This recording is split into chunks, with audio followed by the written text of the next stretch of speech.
Good morning, welcome. We're glad that you're here. This week we are kicking off our new series. It's called Fix Your Eyes. This is not a pitch for laser surgery, for laser eye surgery, or for new glasses or anything like that.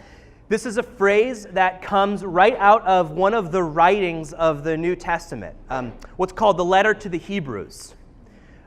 We don't know who wrote the letter of the Hebrews, but he or she was writing to a community of faith, probably not unlike ours here at Park Church. It was a bunch of men and women and children who were gathered together, doing their best to understand who God is and doing their best to follow Jesus and to figure out what that meant for them. Jesus was a new person, a new thing. I mean, this was only 40 or so years after Jesus had died and was raised from the dead. This was a new thing. So the writer to the letter of the Hebrews wrote about who Jesus is, because they needed to learn who Jesus was. And they needed some practical instruction. And so he wrote some practical instruction. But also what they needed is they were in need of perseverance. They were in need of encouragement. They were in need of strength, because life for this little Hebrew community, life had become hard for them. Part of it was certainly because they were being mistreated, persecuted because of their new faith, because of their new belief in Jesus. But life had become hard for them. And so the letter to the Hebrews, the person who wrote it, wrote to them in order to strengthen them, in order to encourage them. And in a part of the letter, the writer pictures life as something like a race to be run. And not like a 50-yard or 100-yard dash or something like that, but something like a marathon, a race that maybe you don't feel prepared for, a marathon where the starting line is not the same place as the finish line, so you don't know where it's going to end up, you don't know where it's going, and it's this sort of marathon that was uphill a long ways. It was a battle for them, and he pictures faith and life as sort of like a race like that, and look at what he writes. It says, "And let us run with perseverance the race marked out for us, fixing our eyes on Jesus, the pioneer and perfecter of faith. Consider him who endured such opposition from sinners, so that you will not grow weary and lose heart." So that you will not grow weary and lose heart. Growing weary, losing heart, needing perseverance to get through. I bet these are all feelings. These are all feelings that we could identify with. And the key, the trick to finishing this race and finishing it strong, according to Hebrews, is to fix your eyes on Jesus. And so that's what we're going to do this summer, the beginning of this summer. We're going to work together to learn how to fix our eyes on Jesus, looking at who Jesus is, what he means for us when we're running the race.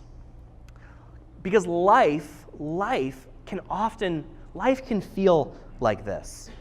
Life can feel like a race that's uphill, and you can't see where you're going, and your path changes and shifts, and sometimes we're left wondering, is this race going to be uphill forever? Where's the downhill part? Where's the part that's easy?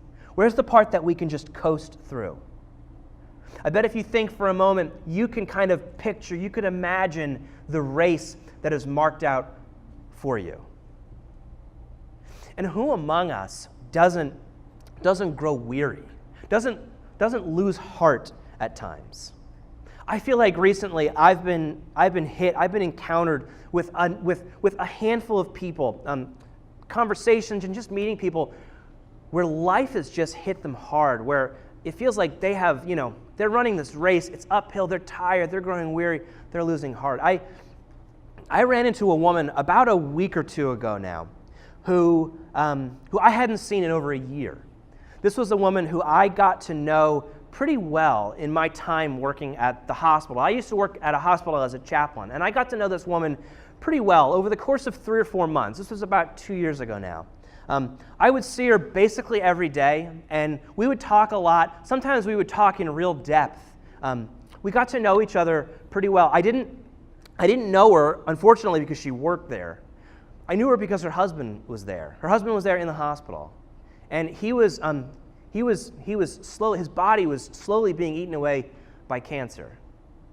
And I got to know her over this time because she would come in every day. She would come in every day to sit with her husband, to sit and to cry and to talk and to try to make sense of what was going on in life. I saw her at this event about a week or two ago now, and it was so good to see her. And I walked up to her, I gave her a hug, I looked into her eyes, and I said, "How are you doing?" And I had gotten to know her eyes pretty well because I saw her every day. I looked into her eyes, I said, "How are you doing?" And she looked back at me and said, "I'm doing good." And then she put her head down and sort of moved on to something else. I could see that she wasn't being honest with me. I could see what "I'm doing good" really meant. It meant I am weary. I am losing heart. I am growing tired. It feels like there's this race I'm running, and I don't know if I'm going to be able to finish it. Because she's going through life now. She's watching her kids grow up and reach milestones. She's getting older. And her husband's supposed to be there with her. He's not there with her. How could she not grow weary? How could she not lose heart? How could she not think that she's not going to finish this race? Now, that might not be your story. It might sound too similar to some of your stories. But that might not be your story. But don't we all know what it's like to go through things like this? To get up that hill and feel like you're just out of gas, right? Over the last few weeks, I've listened to people talk about the broken relationships that they're in, that they wish they could do something about to fix, but they can't. Or the once hopeful relationships that they've lost. And the pain that's caused them, the pain that's caused their family, the new aloneness that they found. I've listened to kids talk about what it's like to be bullied and not be treated right by the people in their own school. I've listened to older adults talk about what it's like to care for aging parents and all of the challenges that brings that are really unexpected. And the job that you put your hopes in to kind of give you life ends up maybe sucking the life out of you. Or the people who you put your hopes in who just disappoint you again and again and again. And God knows what you have going on in your life. I mean, God knows it, and you know it. Life can be like that sometimes. Hard, uphill, tiring, scary, chaotic. And sometimes it could feel like the chaos is going to win. Sometimes it can feel like the race, you're not going to finish it. You're going to have to drop out of that race. Sometimes it could feel like we are in the middle of a boat, in the middle of a lake, of a storm, and the waves are going to batter us, and they're going to sink us, and we're going to drown out there. Sometimes life feels like that. What do we do in times like this? What do we do in times like this? We fix our eyes on Jesus, on the one who is mighty now to reach down and save us. So that's what we're going to do this morning. We are going to fix our eyes on Jesus. I want to share with you a story from the Gospel of Matthew. Matthew was one of Jesus' first followers, and he was there when this story took place, but he was there to see Jesus and all that he did. And he recorded this story in order to teach us how to fix our eyes on Jesus in the midst of something that's really, really hard. And it teaches us who Jesus is in a way where we need to see, because we need to be able to trust in Jesus differently. The story takes place right in the middle of his book. The Gospel of Matthew. It's a book all about Jesus. It takes place right in the middle. Jesus is doing his thing. He's teaching. He's healing people. He's raising people from the dead, casting out evil spirits, and all of this. The story immediately preceding the one that we're going to look at, it's kind of the famous one. We've talked about it here in the past, where Jesus takes the 5 loaves and the 2 fish. It's late in the afternoon, everyone's hungry, and he multiplies these 5 loaves and 2 fish and feeds the 5,000 men who were gathered in front of him and all of the women and children who were with him, with those men. So that's he fed 15,000 people all out of 5 loaves and 2 fish. They're all tired and need to go home. He is tired. It's late in the afternoon, and so here's where our story begins for this morning. Matthew writes, immediately, he made the disciples get into the boat and go ahead to the other side while he dismissed the crowds. So it's getting late, long day of work. long day of teaching, all that sort of stuff. He dismisses the disciples to go to the other side of the Sea of Galilee. That's where they are. And he dismisses the crowds. Matthew continues, and after he had dismissed the crowds, he went up the mountain by himself to pray. When evening came, he was there alone. After all that time with the crowds, surrounded by those people, Jesus just needed some alone time. He needed some alone time with God. As someone who has introverted tendencies and who gets overwhelmed by being amongst crowds all the time, it's kind of comforting to know that Jesus is sort of like that too. That Jesus just needs a little bit of time off to go up onto the mountain with God himself. So Matthew continues. But by this time, the boat that the disciples were in, battered by the waves, was far from the land, for the wind was against them. So the disciples are in this little fishing boat. They're stuck out there in the middle of the big sea in this big storm, far from land. In Greek, it's actually many stadia, which is an ancient term of measurement. A stadion was 600 feet or so many stadia. This was a far way out. Scholars think this is something like 2 or 3 miles out in the middle of the Sea of Galilee. So they're not just off the shore. They're a long way out in the middle of the Sea of Galilee. And this is deep. It's dangerous waters when the storm hits. It's also, by this time, it's dark out. And they don't have lights on the boat, so it's pitch black out there. And these are experienced fishermen, some of them at least. They know how to work a boat. They know how to sail. They know how to row. They should have reached the other side of the sea by now, but they can't. And they're stuck out there because the wind was against them.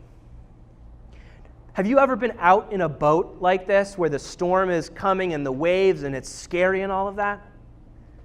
This would be a great time for me to tell you a dramatic story of the time where I was out in the middle of a boat and I was courageous, and I don't have a story like that.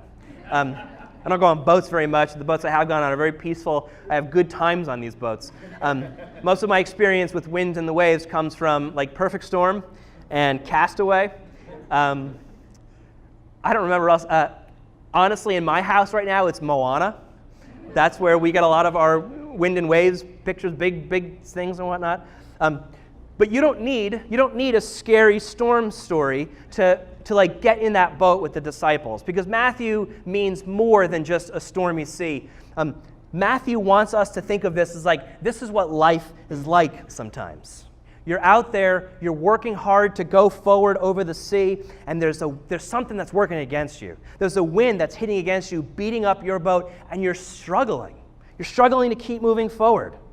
You're struggling to move on. You're getting tired out there. You're losing heart. It's dark. It's scary.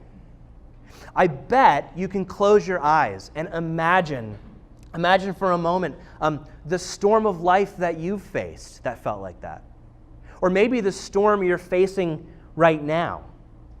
Or the storm that you can look out on the water and you could see it coming at you. We don't necessarily think of the sea like this any longer, but back in Bible times, in biblical times, the sea was a horrifying place. It was about chaos, the sea. It was deep and dark. It was untamable. It took people's lives. There was no controlling it.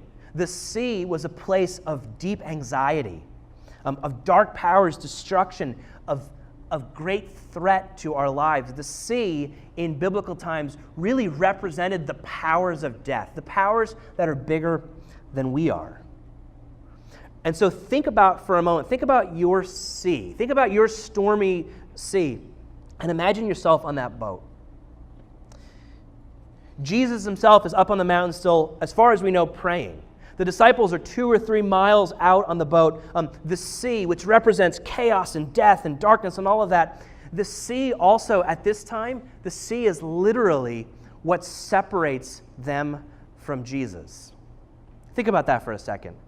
The sea is literally what separates them from Jesus. I wonder, does your stormy sea, does that separate you from Jesus, or does it draw you closer? Does it take you away from Jesus, or does it take you closer? Oftentimes, we get stuck thinking that because we're suffering through difficulties or adversity, or because we're stuck in a stormy sea like this, it means that God is against us, or that God is punishing us, or that like Jesus has sent you away.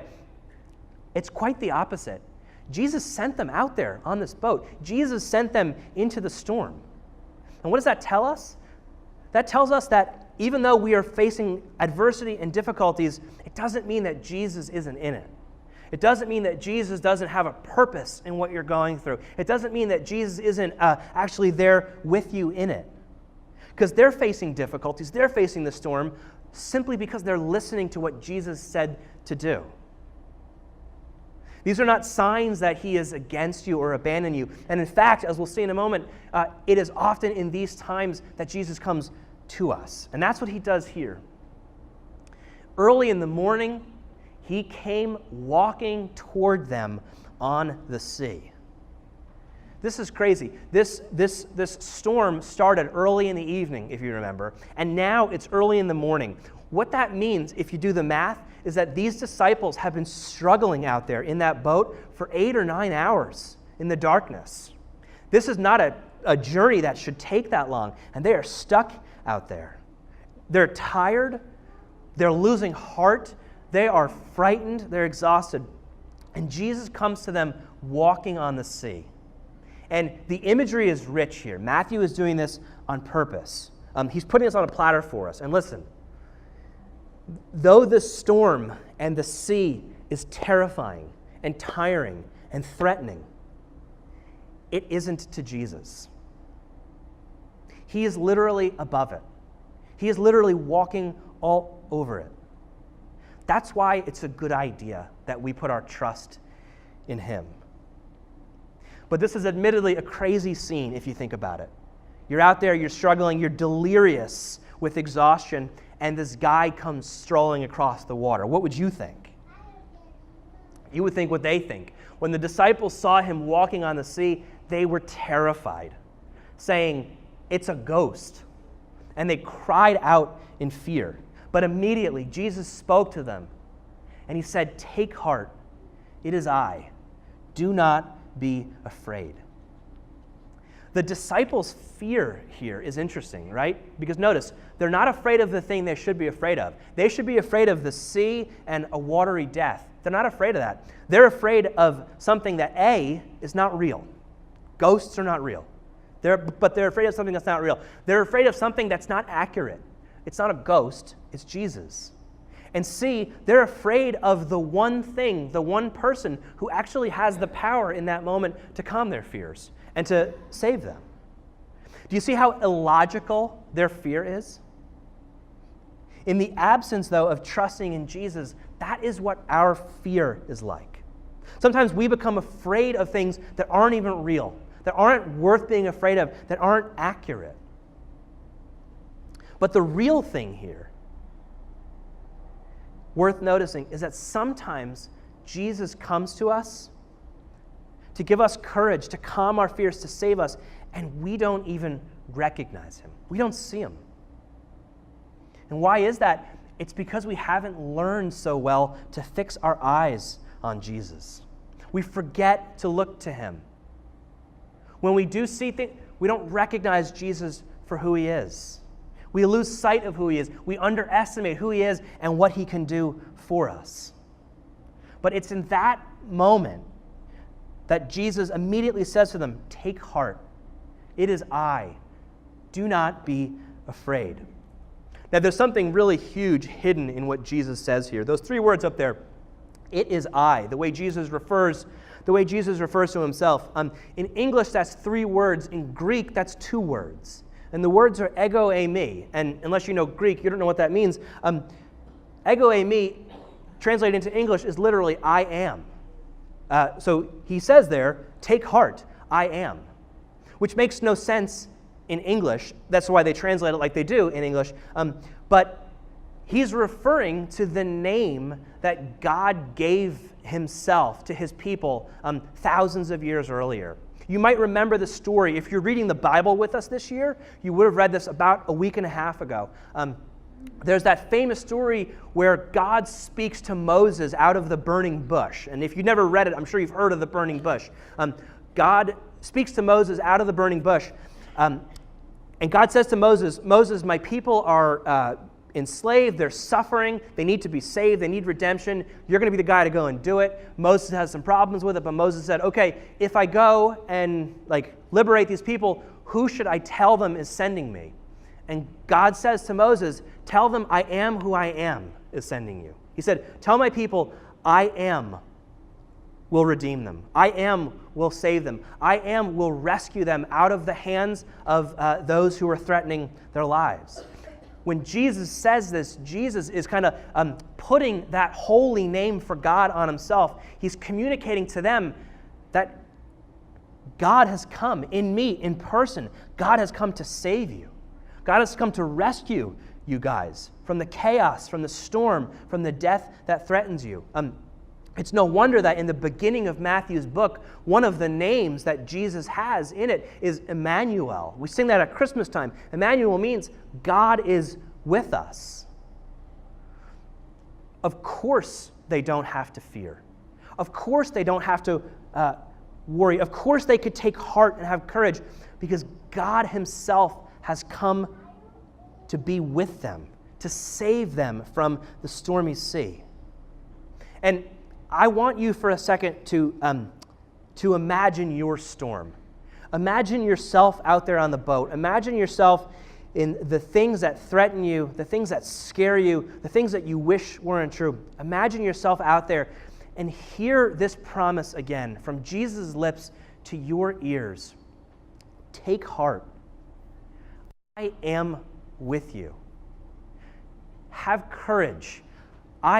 God has come to be with you because he loves you, because he wants to save you, because he wants to redeem you from those things, so you have no need for fear.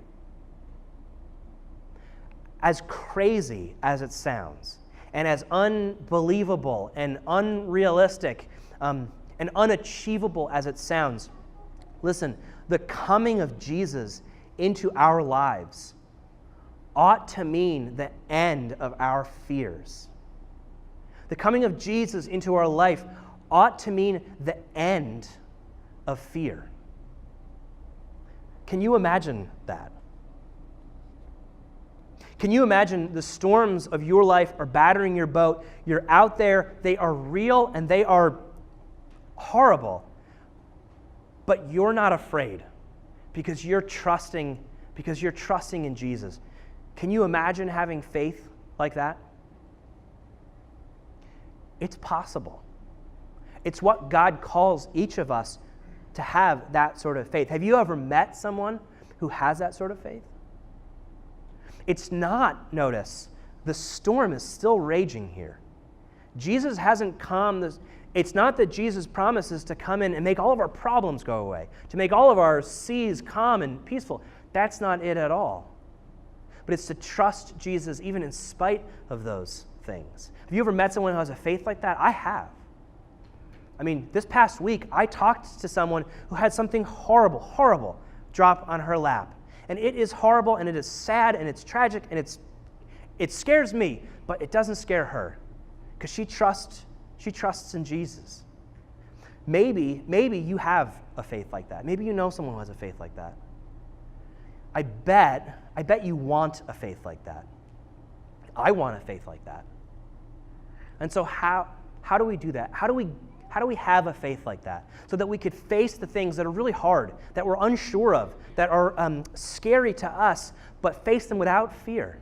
Face them trusting Jesus instead.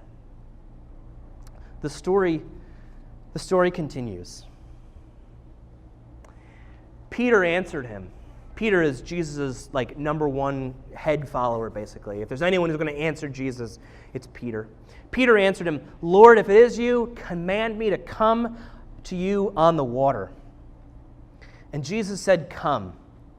So Peter got out of the boat, started walking on the water, and he came toward Jesus. Listen, when Jesus comes into our lives, it's not enough for him just to come out to us on the boat. He calls us to respond to him. He calls us to answer him like Peter answers him. He calls for you to respond. It's what we call faith, how we respond to Jesus.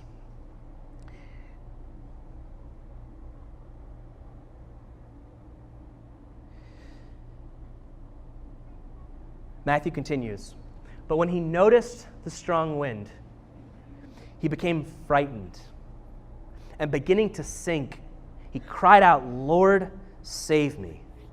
Peter is focused on Jesus. He's focused on Jesus. He's looking at Jesus. Out of the periphery, he notices that the waves are still coming. He's being sprayed with water. You know when you're told to not look at something and not look at something, what do? You look at something, right? Don't look down. You look down. That's Peter here. He is focused on Jesus, focused on Jesus. But when his focus shifts from keeping his eyes fixed on Jesus to looking at the wind, you don't look at wind, but you look at the effects of wind, the waves and the spray. When his eyes shift focus, that's when he begins to sink. This is all about his eyes. He has taken his eyes off of Jesus and he puts them onto his circumstances that haven't changed yet. The stormy sea that scares and threatens him. Notice, he doesn't begin to sink and then becomes frightened. It's his fear that causes him to sink, and he becomes afraid because his eyes have left Jesus. They're more on the waves than they are on Jesus. Peter's mistake is taking his eyes off of him. Listen, when we lose sight of Jesus, just like Peter, all of us cannot help but become frightened and start to sink. And when we sink, we don't survive, which is why we need a Savior. Peter cries out to Jesus here a prayer that ought to be on our lips basically every day. Lord, save me.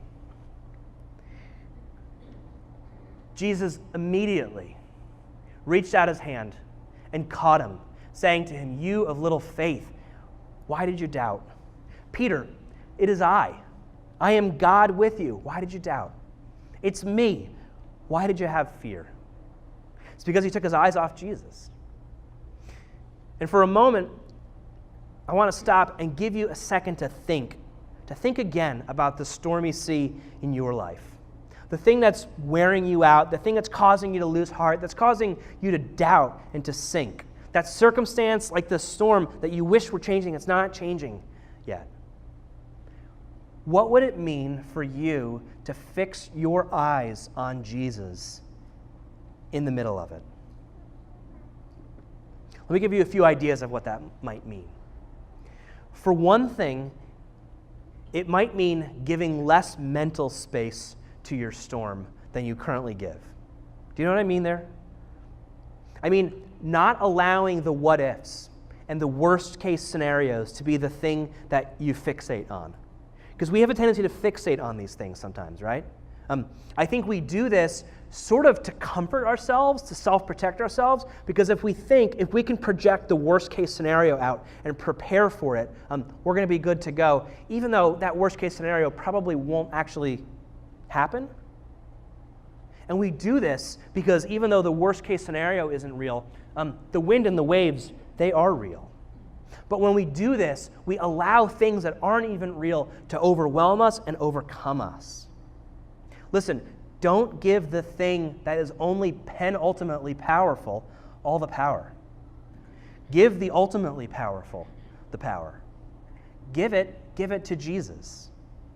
And that's the next thing that we can do to fix our eyes on Jesus again, is look to Jesus for help, to sustain you, to hold you up. Ultimately, look to Jesus to reach down and pick you up and catch you and save you from sinking when you need it. Because when we're out there on the waves, we have a tendency to look at all sorts of things to hold us up, to save us. Some of them are good and some of them are not so good, right? We look at all sorts of distractions, even if they're good distractions, like exercising or losing ourselves in a book or losing ourselves in sports. Sometimes we look to all sorts of relationships to save us that are never meant to save us. Sometimes we look, ironically, to things that actually will destroy us to save us. Things like drugs and alcohol, or using our bodies sexually in ways that we were never intended to, or filling ourselves up by eating things, or by buying things, sometimes by running away from things. Listen, sometimes we even do this with things that are really, really, really good.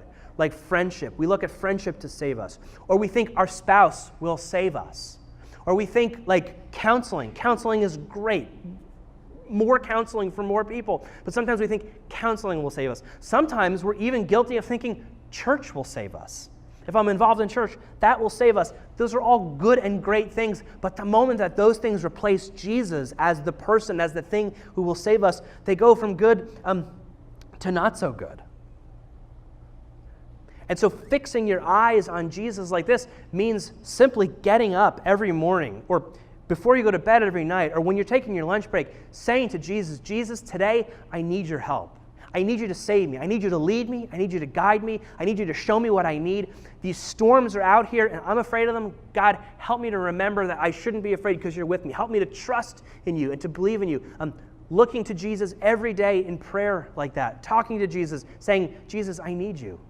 That's something you could do. Another thing you could do is tell the people around you that you need help remembering to fix your eyes on Jesus. You need that reminder every day. Fix your eyes on Jesus. Fix your eyes on Jesus. It's the sort of faith that Peter shows here. It's a momentary burst to get him out of the boat onto that water. And that's good as far as it goes, but then he starts to sink. What we need in faith is not a momentary burst to get us out of the boat. What we need is that sort of everyday, consistent trusting in Jesus to accomplish what he says he's going to and to be who he says he's going to. Something that every day we could actually walk on the water and not sink. And that is not flashy, like getting out of the boat, but it's actually what we need. It's what Jesus calls us to.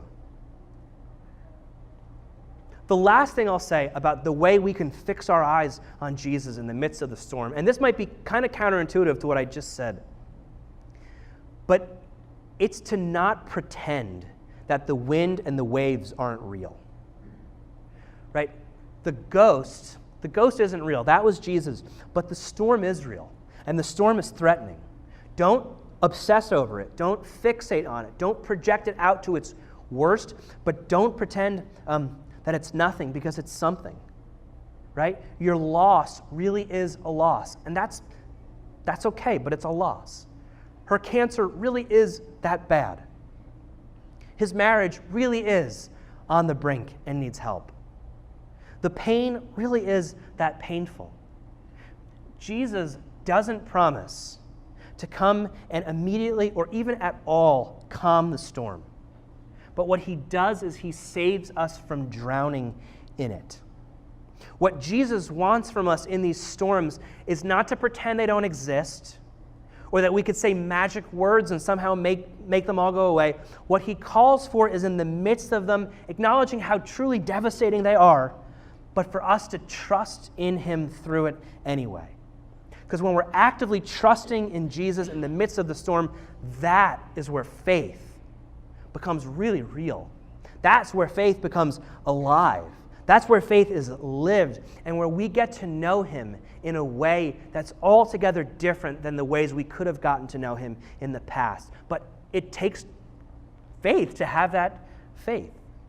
And this is what these disciples experience right here. As we wrap up this story, Matthew writes, when they got into the boat, the wind ceased, and those in the boat worshiped him, saying, truly you are the Son of God. They had never worshiped Jesus before. They didn't think he was the Son of God. They might not even know what that meant. But having gone through those 9 hours in the boat, seeing Jesus walking them, seeing Peter take that step and Jesus reach down and catch him and save him from drowning, the disciples finally see Jesus for who he is and acknowledge in worship who he is. He's the Son of God. He's God with them to save them. When we look to Jesus through the storms in life, we also will find and experience and know him in a way altogether different and deep and saving as he truly is, the Son of God, God with us, Emmanuel, who is worthy of our trust, who is sovereign over the wind and the waves. He is in charge of it, who is able and willing and mighty now to save us, who is present with us to sustain us and hold us so that the fear that we have might truly come to an end in us. My hope for you, my invitation as we kick off this series, is that you can truly learn to come to trust in Jesus again like this. Or maybe even for the first time, to truly come and fix your eyes on Jesus. To come to know him in a way, not that avoids your pain or avoids your suffering or that makes your problems go away, but in a way that you could trust him through those things. And you can come to know him and experience him and worship him in a way that maybe you never have before. Now, I'm going to invite the band up to get ready to play and lead us in a song that, if you've been coming here for a long time, this song is second nature to you. It is directly pulled out of these kinds of stories in the New Testament. When we sing this song, I invite you to sing it out loud and make it your prayer to God. Or I invite you just to sit and listen to it, as it's a reminder of all of the promises that God has made to you, of all the ways that God is present to you. Or even, and maybe for the first time, sit there and close your eyes and pray these words to God yourself and receive Jesus into your life, into your heart in a way that actually saves you from that chaos that you're floating on top of. So as the band begins to play this song, we are going to close in prayer, and then we'll sing it together. So let's pray. God, we thank you for the way that you have shown up in our lives, the way that you come to us in the midst of our storm, the way that you have been there to save us. God, we thank you that though the chaos and the darkness and the wind that's blowing against us might be terrifying to us, it might be too big for us, it's not too big for you. We thank you, Lord, that you are sovereign over it. We pray that you would show yourself to us and make yourself known to us in a way that we can come to trust you differently, in a way that we can come to know you differently. We pray, God, that you would grow the faith of this community, person by person, day by day, week by week. Lord, we pray that for those of us who feel like we're not going to finish the race, for those of us who feel like we're in the boat and we're going to drown out there, we pray that you would give us the humility to pray the prayer that Peter shouted to you. Lord, save me. God, we ask you now that you would be present for the rest of our singing and our time together this morning. In Jesus' name we pray. We sing to you. Amen.